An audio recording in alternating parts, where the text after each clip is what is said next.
কুরবানি এবং 2 ছেলে আকিকা দেওয়া যাবে কিনা। প্রিয় ভাইয়েরা, প্রথম কথা হচ্ছে যে একটা জায়েজ আর একটা সুন্নাহ।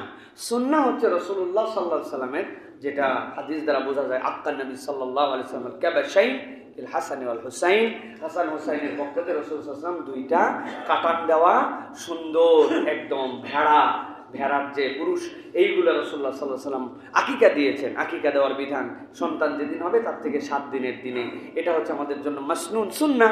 সেই হিসাবে আলাদা প্রাণী দিয়ে আকিকা দেওয়া আমাদের জন্য সুন্নাহ। কিন্তু রাসূলুল্লাহ সাল্লাল্লাহু আলাইহি সাল্লাম যেহেতু আমাদের জন্য শরীয়তের বিধানের মধ্যে একটা গরুর মধ্যে আমাদের জন্য 7 ভাগের কথা বলে দিয়েছেন, একটা উটের মধ্যে 10 ভাগের বর্ণনা এসেছে, সেই হিসাবে কেউ যদি না পারে দিতে, তাহলে সে যদি এখানে তার ছেলের পক্ষ থেকে মেয়ের পক্ষ থেকে এখানে নাম হিসাবে আকিকাকেও মেনশন করে দেয়, তার এটা আদায় হয়ে যাবে ইনশাআল্লাহ। কিন্তু আমাদেরকে প্র্যাকটিসে থাকতে হবে সুন্নাহ, জায়েজের অজুহাত আমরা খুঁজবো না।